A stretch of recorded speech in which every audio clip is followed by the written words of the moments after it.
नमो सद्गुरु तुकया ज्ञानदीपा, नमो सद्गुरु सच्चिदानंद रूपा, नमो सद्गुरु भक्त कल्याण मूर्ती, नमो सद्गुरु भास्करा पूर्ण कीर्ती। गुरुर्ब्रह्मा गुरुर्विष्णू गुरुर्देव महेश्वरा, गुरु साक्षात परब्रह्म तस्मै श्री गुरवे नमः, तस्मै श्री गुरवे नमः।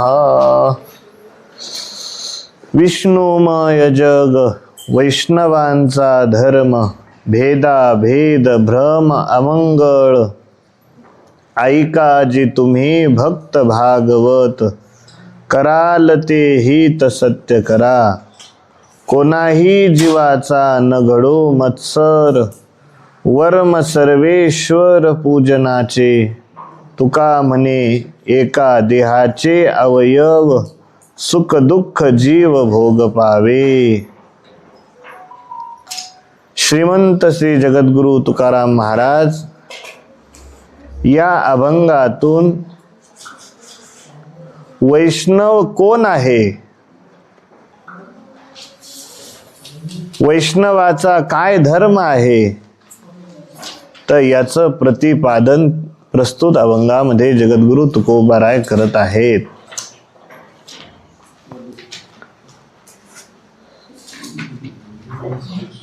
तर वैष्णवांचं लक्षण करत असताना सर्वप्रथम वैष्णव कोणाला म्हटलं जातं हे आपण जाणून घेतलं पाहिजे। तर जो विष्णूचा उपासक आहे तर त्याला काय म्हटलं जातं, वैष्णव म्हटलं जातं। बघा, आपल्या हिंदू सनातन संस्कृतीमध्ये पंचदेवतेची उपासना सांगितली आहे। तर त्याच्यामध्ये गणेश, शिव, सूर्य, दुर्गा देवी आणि विष्णू भगवान अशा या पंचदेवतेची उपासना आपल्या हिंदू धर्मामध्ये विशेष रूपाने सांगितलेली आहे। तसे देवता तर अनंत आहेत, परंतु त्या सर्वांमध्ये या 5 देवतांना प्रमुख मानलं गेलेलं आहे। म्हणून पंचदेवतेची उपासना आपल्याला पाहायला मिळते। आणि म्हणून जे गणेशाचे जे उपासक आहेत तर गणेशांच्या उपासकांना गणपत्य असं म्हटलं जातं, है की नाही? की काही लोक त्या ठिकाणी केवळ गणेशाचीच उपासना करतात, गणपतीला आपलं आराध्य दैवत मानून गणेशाचीच फक्त उपासना करतात, तर त्यांना गणपत्य असं म्हणतात। काही त्या ठिकाणी भगवान शंकराची उपासना करतात, तर केवळ शंकराची जे उपासना करतात तर त्यांना शैव असं म्हटलं जातं। नंतर काही लोक त्या ठिकाणी देवीचे भक्त असतात, तर जे देवीचे भक्त असतात तर त्यांना शाक्त म्हणून ओळखल्या जातं। आणि जे विष्णूचे उपासक आहेत तर त्यांना वैष्णव असं म्हटलं जातं। मग विष्णूचे जेवढे अवतार झाले असतील तर तेवढ्या अवताराला त्या ठिकाणी तेवढ्या अवताराचे जे उपासक आहेत तर ते वैष्णव आहेत।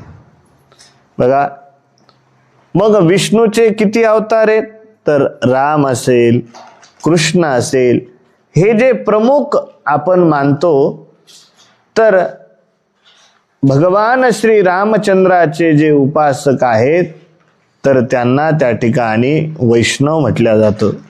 कृष्णाचे जे उपासक आहेत, पांडुरंगाचे जे उपासक आहेत, जगन्नाथ भगवंताचे जे उपासक आहेत, म्हणजे भगवान श्री विष्णूने जेवढे अवतार घेतले तर त्यांचे जेवढे उपासक आहेत तर त्यांना वैष्णव म्हटलं जातं.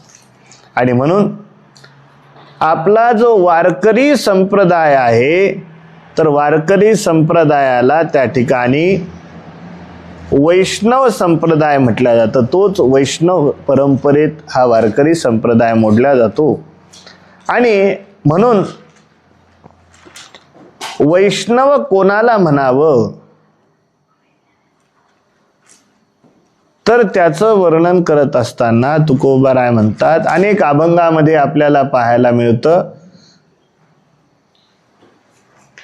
की भगवंता व्यतिरिक्त ज्याचं चित्त दुसरीकडे कुठेही लागत नाही तर त्याला वैष्णव असं म्हटलं जातं. काय म्हणून महाराज म्हणतात, वैष्णव तो जया अवघी देवावरी माया, की ज्याची संपूर्ण माया प्रेम हे भगवंतावरती आहे तर त्याला वैष्णव म्हटलं जातं. आणि मग अशा वैष्णवांचं लक्षण काय आहे तर तुकोबाराय सांगतात की वैष्णवांची जी दृष्टी आहे तर त्यांना संपूर्ण सृष्टीमध्ये जे काही प्रतीतीला येतं तर हे सर्व विष्णुमय आहे असा भाव त्यांच्या अंतःकरणामध्ये राहतो. आणि म्हणून म्हणतात की सर्वं ब्रह्ममयम, की हे संपूर्ण दिसणारं जे जगत आहे हे ब्रह्ममय आहे, म्हणजे परमात्म स्वरूप आहे. असा ज्याचा निर्धार झालेला आहे, असं ज्याने मानलेला आहे तो वैष्णव आहे.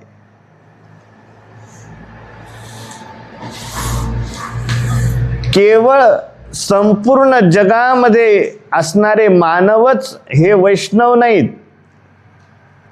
विष्णू नाहीत, तर संपूर्ण सृष्टीमध्ये असणारे जे प्राणी मात्र आहेत, कुत्रा असेल, मांजर असेल, गाढव असेल किंवा इतरत्र जे काही प्राणी आहेत, गाय असेल, तर या सर्वांमध्ये देवता आहेत, परमात्मा आहे अशी ज्याला प्रचिती येते त्याला काय म्हणतात? वैष्णव म्हणतात. आपण मागे दृष्टांत पाहून गेलो संत एकनाथ महाराजांचा की रामेश्वरावरून संत एकनाथ महाराजांनी आपलं काशीवरून रामेश्वर भगवंताला जल अर्पण करण्यासाठी ज्यावेळेस कावड यात्रा घेऊन आले, कावड घेऊन आले, तर रामेश्वराच्या जवळ आल्यानंतर मध्येच कोण भेटला? गाढव भेटला. तर जे सोबत यती लोक होते, ब्राह्मण लोक होते, नाथांनी त्यांनाही प्रार्थना केली, अरे बाबांनो, आपण जर सर्वांच्या कावडीतलं थोडं थोडं जल या गाढवाच्या मुखामध्ये टाकलं तर काय होईल की गाढवाचेही प्राण वाचतील आणि उर्वरित जलाचा रामेश्वर भगवंताला अभिषेकही होईल. परंतु बाकीच्यांनी सांगितलं, म्हटले नाथ महाराज, अहो तुम्ही वेडे तर झाले नाही? म्हटले का? अहो एवढ्या काशीवरून आपण पायी चालत चालत हे जल घेऊन आलेलो आहोत. आता थोड्या अंतरावरती रामेश्वराचं शिखर दिसत आहे आणि आपण म्हणताय की हे जल या गाढवाच्या मुखामध्ये टाकायचं. म्हटले आम्ही टाकणार नाही, तुम्हाला टाकायचं असेल तर तुम्ही टाका.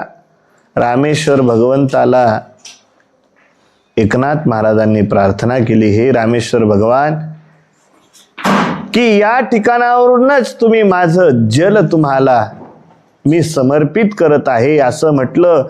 आणि दोनही कावडीमधील पाणी त्या ठिकाणी गाढवाच्या मुखामध्ये अर्पण केल्याबरोबर म्हणतात त्या गाढवामधून रामेश्वर भगवान प्रकट झाले आणि संत एकनाथ महाराजांना रामेश्वर भगवंताने दर्शन दिलं. मग हा जो भाव आहे तर हा भाव आहे की प्रत्येक प्राणी मात्रामध्ये भगवंताचा वास आहे. अशी ज्याची भावना झालेली आहे तो वैष्णव आहे.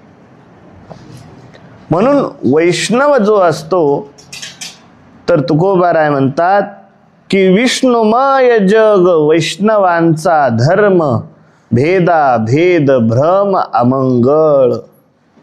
की हे संपूर्ण जग ज्याला विष्णुमय वाटतं आणि ज्याच्या अंतकरणातून भेद आणि अभेद हे दोन्हीही निघून गेलेले आहेत.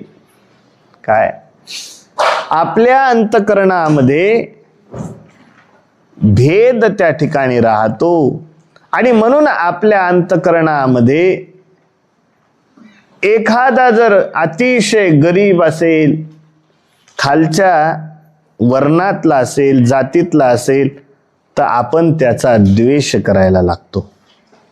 काय? कारण आपल्यामध्ये भेद बुद्धी आहे. आपली दृष्टी अजून निर्मळ झालेली नाही. आणि ज्या दिवशी त्या ठिकाणी आपल्यातील भेद हा निघून जाईल, तुकोबाराय म्हणतात भेदा भेद भ्रम अमंगळ. की वैष्णवाच्या दृष्टीमध्ये कोणीही लहान आणि कोणीही मोठा राहत नाही. म्हणून आपण कधी जर पंढरपूरला गेले, वारीला गेलो आपण, तर पाहतो की त्या ठिकाणी जे वैष्णव एकत्र जमतात पंढरपुरामध्ये, तर त्या ठिकाणी एकमेकाच्या ते अगोदर गेल्या गेल्या पाया पडतात. मग त्या ठिकाणी एखादा मोठा वयाने वयस्कर असेल तोही लहानाच्या पाया पडतो, एखादा लहान असेल तर तोही मोठ्याच्या काय पडतो? पाया पडतो. म्हटले का? कारण त्यांच्यामध्ये भेदच उरत नाही. ते सर्वांमध्ये त्या ठिकाणी परमात्माच आहे म्हणून पाहतात. म्हणून गीता काय सांगते? वासुदेव सर्वमिती स महात्मा सुदुर्लभ. की सर्वत्र वासुदेव आहे अशी ज्याची दृष्टी झालेली आहे, असा महात्मा सुदुर्लभ. की असा महात्मा त्या ठिकाणी क्वचित पाहायला मिळतो. काय? अहो गीता सांगते की मनुष्यानाम सहस्रेषु कश्चिद यतती सिद्धये आणि यततामपि सिद्धानाम कश्चिन माम वेत्ति तत्वतः. भगवान सांगतात की बाबा मनुष्यानाम सहस्रेषु, हजारो मनुष्यामध्ये एखादा त्या ठिकाणी त्या अवस्थेला प्राप्त होतो. कश्चित यतती सिद्धये, सिद्ध अवस्थेला. काल आपण पाहून गेलो की साधनाचे वैष्णवाचे दोन प्रकार आहेत. म्हटले कोणते कोणते? एक साधन कालामध्ये जो साधक अवस्थेमध्ये आहे तो वैष्णव, आणि एक सिद्ध अवस्थेमध्ये असणारा वैष्णव. मग जो साधन कालामध्ये असणारा वैष्णव आहे, ज्याची साधना चालू आहे, दोनच प्रकारचे वैष्णव मानल्या जातात बरं का. एक आहे सिद्ध. सिद्ध तो आहे की ज्याला सर्वत्र त्या ठिकाणी वासुदेव दिसतो, म्हणजे परमात्मा सर्वत्र दिसतो. म्हणून म्हटलं की ज्ञानदेव वैष्णव मोठा. की ज्ञानोबाराय जे आहेत तर हे सिद्ध अवस्थेला पोचलेले वैष्णव आहेत. आणि आपण जे आहोत किंवा जे सध्या साधना करत आहेत, तर हे साधन अवस्थेमध्ये, साधक अवस्थेमध्ये असणारे आपण वैष्णव आहोत. मग जोपर्यंत सिद्ध अवस्था प्राप्त होत नाही तोपर्यंत आपण साधना करत राहिलं पाहिजे. तोपर्यंत स्वतःला वैष्णव मानून त्या ठिकाणी आपण आपलं जीवन व्यतीत केलं पाहिजे. आणि म्हणून जो विष्णूचा उपासक आहे तर त्याला वैष्णव असं म्हणतात. आणि म्हणूनच प्रत्येक व्यक्तीचं, प्रत्येक वैष्णवाचं हे कर्तव्य आहे की आपल्याला प्रत्येकामध्ये परमात्मा जरी दिसत नसला तरी सुद्धा आपलं काम आहे की कायिक, वाचिक आणि मानसिक दृष्टीने आपण पुढच्या व्यक्तीला कधी दुखवू नये. ज्या दिवशी तुम्हाला कळेल की मी ज्याला पुढच्याला बोलतोय, पुढच्याला शरीराच्या द्वारे त्रास देतोय, मनाच्या द्वारे त्रास देतो, कायिक, वाचिक आणि मानसिक. अहो तुम्ही तोंडातून जे शब्द बोलता, कधी कधी तुमचे जे शब्द असतात हे अस्त्राप्रमाणे असतात. कशाप्रमाणे असतात? अस्त्राप्रमाणे. काय? अहो संत मुक्ताबाईने ज्ञानोबारायांना उपदेश केला की नाही? म्हटले माऊली, अहो हे जन आहे, हे लोक त्या ठिकाणी बोलतच असतात. मग लोक बोलतात म्हणून का आपण ते मनावर घ्यायचं का? नाही. पण मुक्ताबाईने ताटीच्या अभंगामध्ये म्हटलं, शब्दे शस्त्रे झाले क्लेश, संती मानावा उपदेश. की शब्दरूपी शस्त्राने जरी तुम्हाला क्लेश झाले असतील, दुःख झाले असतील, परंतु माऊली, आपण जगाचे माऊली आहात. आपण त्या ठिकाणी त्या शब्दांना जास्त मनामध्ये ठेवू नका. साधूचं काम आहे की कोणी किती जरी त्रास दिला तरी ते सहन करणे हे साधूचं काम आहे. आणि संती मानावा उपदेश. माऊली, अहो लोक बोलतच असतात, पण साधूने त्याच्यातून काहीतरी शिकायचं असतं. आणि तुम्ही जर प्रत्येक बोलणाऱ्या माणसाला जर प्रतिउत्तर देत राहाल तर त्या ठिकाणी तुमचं साधना कधी होईल? अहो लोक काय म्हणतात, माघारी शिव्या देतात, काय म्हणतात. मग का प्रत्येकाला असं म्हणतात, ज्यावेळेस हत्ती चालतो तर हत्ती जात असताना त्या हत्तीला पाहून कुत्रे भुंकतात की नाही? मग हत्तीला पाहून जर कुत्रे भुंकतात तर आता हत्ती जर प्रत्येक कुत्र्याला उत्तर देत राहील तर त्याचा महिमा राहील का? नाही. तो हत्ती आपलं पुढे चालत राहतो. तसं त्या ठिकाणी जो वैष्णव आहे तो कायेच्या द्वारे, वाणीच्या द्वारे, काया, वाचा आणि मनाच्या द्वारे कोणालाही त्या ठिकाणी दुखवत नाही. तर तो त्या ठिकाणी काय करतो? तर सर्वांमध्ये त्या ठिकाणी परमात्मा आहे अशी त्याची बुद्धी झालेली असते. आणि म्हणून तुकोबाराय म्हणतात, विष्णुमय जग वैष्णवांचा धर्म. आणि पुढे म्हणतात, भेदा भेद भ्रम अमंगळ. जर वैष्णव असून जर त्या ठिकाणी तो भेदाभेद करत असेल तर त्याने समजावं की अजून आपल्यामध्ये पूर्ण वैष्णवत्व आलेलं नाही, कुठेतरी थोडीफार उणीव राहिलेली आहे. आणि म्हणून त्या वैष्णवाला तुमच्या मानाची गरज नसते, तुमच्या सन्मानाची गरज नसते. वैष्णव हा सदैव नम्रतेने कोणी त्या ठिकाणी, म्हणून महात्मा गांधी असं त्या ठिकाणी म्हणतात की व्याख्या ह्या मागचे पुढचे काय शब्द आहेत त्याच्यानुसार व्याख्या बदलत असतात बरं का. आता या ठिकाणी धर्म शब्द तुकोबारायाने वापरला की वैष्णवांचा धर्म काय आहे? विष्णुमय जग वैष्णवांचा धर्म. धर्म शब्दाच्या आपण अगोदर जो अभंग गेला एक, तर त्यामध्ये धर्माच्या व्याख्या पाहिल्या. तर धर्म हा शब्द अतिशय व्यापक आहे. अहो ज्याप्रमाणे कर्तव्य हा शब्द आहे, कोणता शब्द आहे? कर्तव्य. मग कर्तव्य हा शब्द आहे तर कर्तव्य हा शब्द कोणाच्या जवळ लावला म्हणजे त्याचा काय अर्थ होतो बघा. अहो एखादा त्या ठिकाणी पती असेल काय, तर पतीच्या सोबत जर कर्तव्य शब्द लावला तर पतीचं काय कर्तव्य आहे तिथे त्याचा अर्थ वेगळा राहतो. पत्नी असेल, स्त्री असेल, तर स्त्रीचं काय कर्तव्य आहे तो शब्द जर तिथे लावला तर त्याचा अर्थ बदलतो. एखादा शिक्षक असेल तर शिक्षकाच्या जवळ कर्तव्य शब्द लावला त्याच्या मागे की शिक्षकाचं काय कर्तव्य आहे तर तिथे त्याचा अर्थ बदलतो. विद्यार्थी आहेत तर विद्यार्थ्याचं काय कर्तव्य आहे तिथे जर कर्तव्य शब्द वापरला तर त्या ठिकाणी त्याचा अर्थ काय होतो, बदलतो.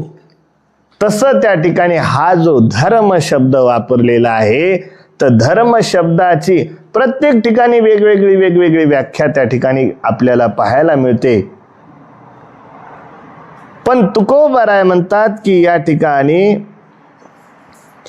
की संपूर्ण जगत हे विष्णू स्वरूप आहे असं पाहणे हा वैष्णवांचा धर्म आहे. आणि म्हणून विस्तार करायचा आपल्याला नाहीये.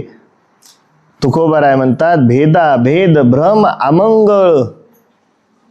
ज्या दिवशी त्या ठिकाणी आपल्यातील भेदाभेद निघून जाईल तर त्या दिवशी आपल्याला सर्वत्र परमात्मा दिसेल. आणि म्हणून कबीरदासजी म्हणतात सब घट मेरा साईया, खाली घट नहीं कोय, बलहारी वा संत की जामे परगट होय. कबीरदासजी म्हणतात सब घट मेरा साईया, खाली घट नहीं कोय, की सर्व घटामध्ये म्हणजे प्रत्येक शरीरामध्ये माझा परमात्मा आहे.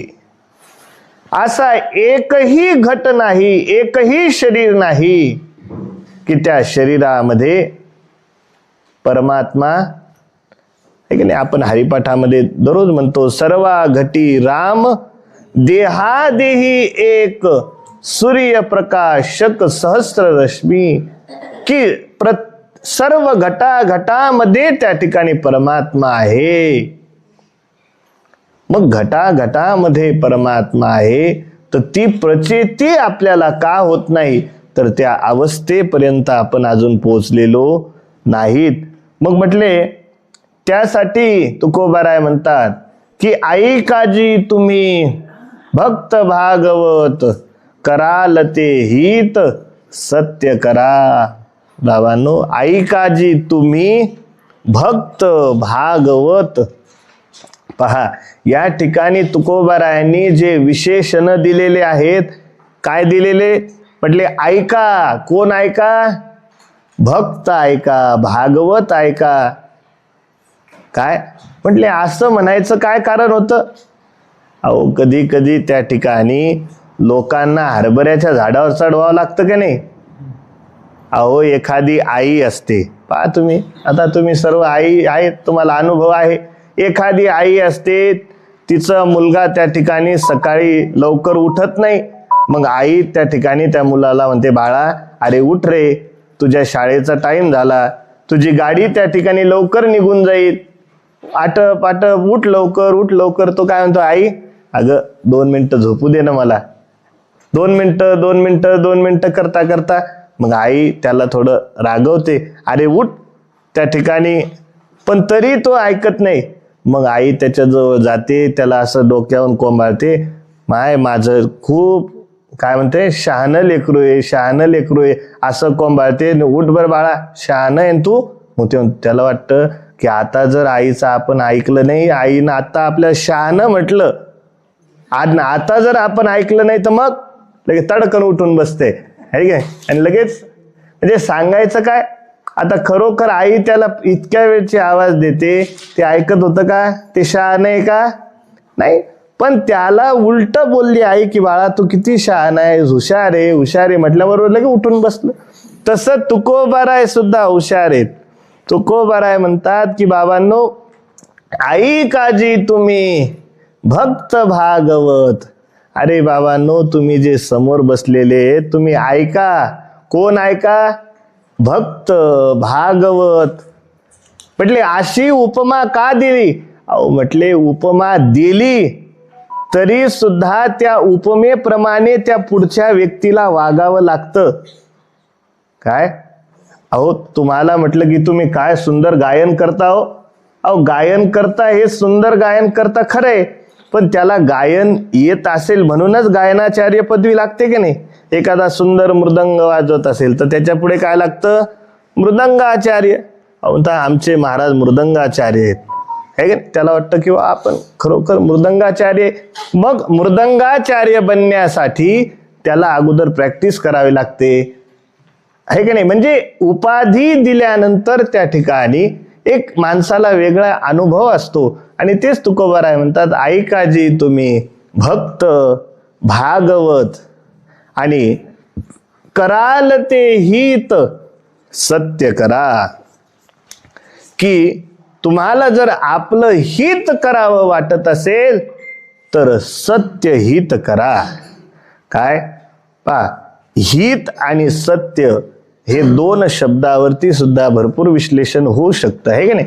मग आपलं हित कशामध्ये आहे हे आपल्याला कळालं पाहिजे. तुकोबाराय म्हणतात, बाबांनो, अरे इकडं तिकडं त्या ठिकाणी विनाकारण भटकत राहिल्यापेक्षा भगवंताच्या नामस्मरणामध्ये तुम्ही वेळ घालवा. अहो, आपण काकडा म्हणतो तर काकड्यामध्ये काय म्हणतात, उठा साधू संत साधा आपुले हित, आहे की नाही. गेला गेला हा नरदेह मग कैसा भगवंत. की आपण काकड्यामध्ये म्हणतो उठा साधू संत साधा आपुले हित. अहो, साधू संतांना महाराज उठवतायत का. जर साधू संतांना उठवावं लागत असेल तर ते संतच नाहीत, आणि जे संत आहेत त्यांना उठवावं लागत नाही, है नाही. काय मग या ठिकाणी जे म्हटलेले उठा साधू संत साधा आपुले हित. अहो, तुम्हाला जर हित साधायचं असेल तर उठा. मग हे संतांना उपदेश केला का, नाही. तर संताचं नाव घेतलं, परंतु उपदेश हा तुमच्या आमच्या सारख्या पामर जीवांना आहे की बाबांनो उठा. नाही तर हा जर नरदेह गेला तर मग कैसा भगवंत. एकदा नरदेह गेल्यावर मग भगवंत भेटणार. उठोनी वेगीशी चला जाऊ राऊळाशी, जळती पातकांच्या राशी काकड आरती देखलिया. की बाबांनो, की हे सर्व महती त्या ठिकाणी सांगितले. म्हणून इथे सुद्धा तुकोबाराय म्हणतात की बाबांनो, की आई काजी तुम्ही भक्त भागवत. हे साधकांनो, भागवत कोणाला म्हटलं जातं, की जो भगवंताची भक्ती करतो तो भागवत आहे. श्रीमद भागवतामध्ये त्या ठिकाणी एकादश भागवत त्या ठिकाणी त्यांचं वर्णन आलेलं आहे. दररोज सकाळी जो कोणी या भागवतांचे नाव घेतो तर त्याचं जीवन त्या ठिकाणी कल्याण त्याच्या जीवनाचं होत असतं. कोण कोण आहे, प्रल्हाद नारद परा शर पुंडरीक व्यासांबरीश शुक शौनक भीष्म दालभ्याम रुक्मांगदार्जुन वशिष्ठ बिभीषणादी पुण्यानी मान परम भागवताम स्मरामी. की या भागवतांचं स्मरण केलं म्हणजे आपल्याला पुण्य प्राप्त होतं. प्रल्हाद नारद पराशर असे हे सर्व भक्तांचे नाव एकादश भागवत श्रीमद भागवतामध्ये सांगितलेले आहेत. आणि म्हणून तेच सांगतात की बाबांनो, ऐका जी तुम्ही भक्त भागवत कराल ते हित सत्य करा. आणि पुढे सांगतात, कोणाही जीवाचा न घडावा मत्सर किंवा न घडो मत्सर वर्म सर्वेश्वर पूजनाचे. महाराज म्हणतात की आपल्याकडून कोण्याही जीवाचा मत्सर होऊ नये. पहा, मत्सर हा जो असतो तर हा अंतकरणातून असतो की बाहेरून असतो.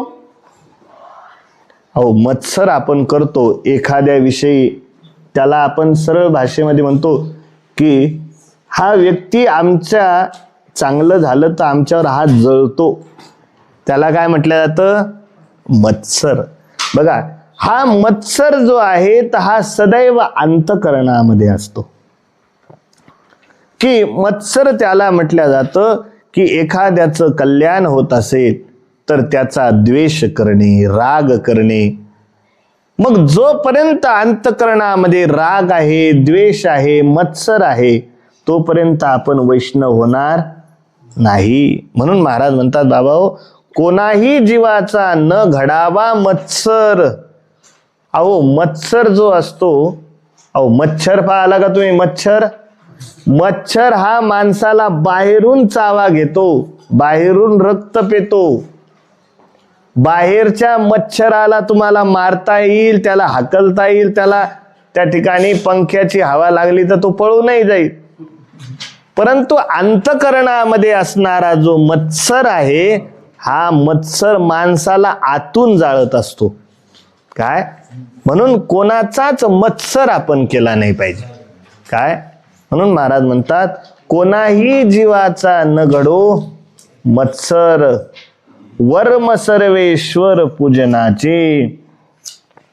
कारण हे सर्व व्यापक ईश्वराच्या पूजनाचे वर्म आहे. महाराज म्हणतात की वर्म सर्वेश्वर पूजनाचे, की हे संपूर्ण दिसणार जे आहे तर हे ईश्वरमय आहे. आणि म्हणून तेच तुकोबाराय वर्णन करतात की तुका म्हणे एका देहाचे अवयव सुख दुःख जीव भोग पावे. तुकोबारायांनी दृष्टांत दिला की जसं देहाच्या कोणत्याही एका अवयवाला जर दुःख झालं तर त्या ठिकाणी देहात असणाऱ्या जीवाला त्या ठिकाणी ते प्राप्त होतात. अहो त्या ठिकाणी तुम्हाला पायाला त्या ठिकाणी एखादी जखम होते. कुठे जखम होते? पायाला जखम होते.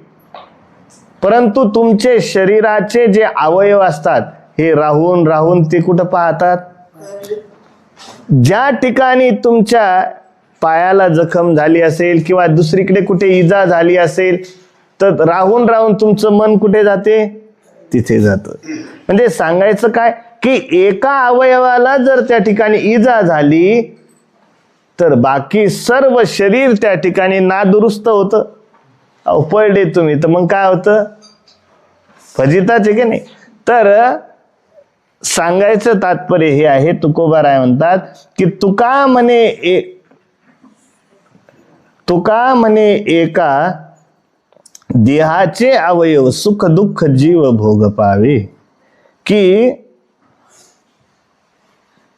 एका देहाला त्या ठिकाणी कुठे अवयवाला जर दुःख झालं तर संपूर्ण शरीर हे दुःखी होतं. त्याचप्रमाणे हे संपूर्ण जगत हे विष्णुमय असल्यामुळे जगातील कोण्याही जीवाला जर सुख दुःखे झाले तर ते सर्व ईश्वराला प्राप्त होतात. म्हणून साधक भक्तांना हे संपूर्ण जग विष्णुमय असं आहे असा भाव ठेवून निर्मत्सर होऊन त्या ठिकाणी आपण वैष्णव होण्याचा प्रयत्न केला पाहिजे. आणि वैष्णव होणं म्हणजेच काय? निरंतर भगवंताचं स्मरण करणे, नामस्मरण करणे. म्हणून असं म्हणतात की कोणीतरी एकदा चैतन्य महाप्रभूंना प्रश्न केला, म्हटले महाराज अहो तुमच्या दृष्टीने वैष्णव कोण आहे? तर चैतन्य महाप्रभूने सांगितलं, म्हटले बघा की ज्याने एकदा फक्त कृष्ण नामाचं उच्चारण केलं तर तो माझ्यासाठी वैष्णव आहे, माझ्यासाठी तो पूजनीय आहे. किती वेळा? फक्त एकदा कृष्ण म्हटल्यानंतर. आणि दुसरं सांगितलं, दुसरं लक्षण की वैष्णव हा निरंतर नाम जप करत असतो. त्याला निरंतर भगवंताच्या नामाचाच तो सदैव जाप करतो, तो वैष्णव आहे. आणि वैष्णवाचं तिसरं लक्षण आहे की एखाद्या वैष्णवाचं जर त्याला पाहिल्यानंतर जर आपल्या अंतःकरणामध्ये नामस्मरण घेण्याची जर इच्छा निर्माण झाली तर समजावं की हा खरा वैष्णव आहे की नाही?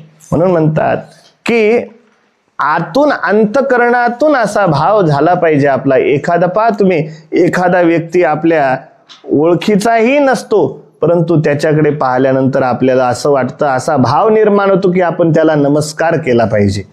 मग असा भाव जर निर्माण होत असेल तर तो वैष्णव आहे म्हणून समजलं पाहिजे. बस. पुंडलिक वरदा हरी विठ्ठल श्री ज्ञानदेव तुकारा गोपाल कृष्ण भगवान की जय.